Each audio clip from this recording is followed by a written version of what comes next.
Well, our case was 10 California teachers, all who just happened to be Christians, and the Christian Educators Association International, who sued the California Teachers Association and the National Education Association and our 10 local unions.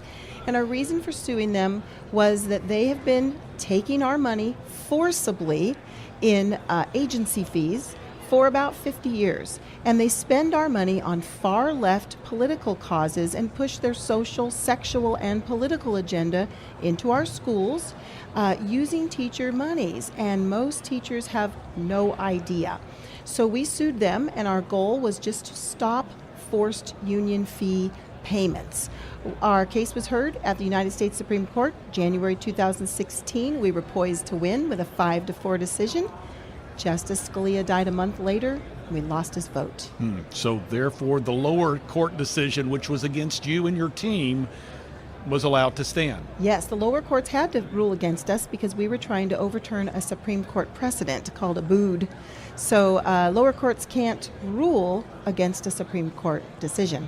So what precedent was already in place? It was a 1977 case called Abood versus Detroit Board of Education. Mr. Abood was a teacher like myself who felt it was wrong to force teachers to fund political speech as part of their career. And the courts agreed with him, but they came up with a sort of an exception to the rule and said, well, how about we let the unions figure out which part is political and which part is not political, and so teachers who don't want to pay for the politics can pay agency fees.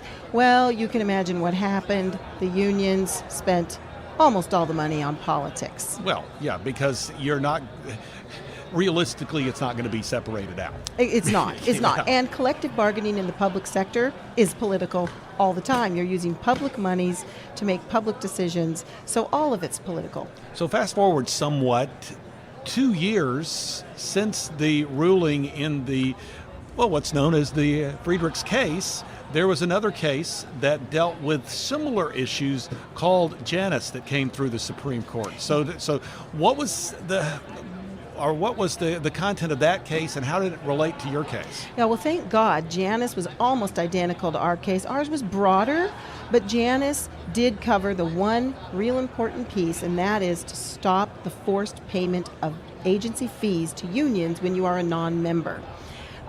Janus was heard February 2018, and that case won on June 27, 2018. So now, every government employee across the entire country who is forced into a union, so they're represented by a union, is no longer forced to be a member and no longer forced to pay 1 penny. So basically, when you have a situation where there are dues that are being collected, I know you and I were talking earlier about an opt-in situation rather than an opt-out situation. Your preference would be that someone has to actually opt into the situation. Is that how it is now, or? Yes, thank God. We were able to write an amicus brief to the court and beg them to please give teachers opt-in instead of opt-out, and we won that with the decision. The reason that's important is for all these years, teachers were forced in to paying these unions. Whether we wanted to or not, we were forced into it. Now the unions have to convince us that they have something of value to offer us, and then we can choose to join. Now the problem is teachers that were already in the union, they have to opt out. They have to figure out how to get out. They can do that, by the way, from my website, forkidsandcountry.org. We teach them how to do that. But any new employees who come into a government union job have to be convinced to opt in. That's a huge win.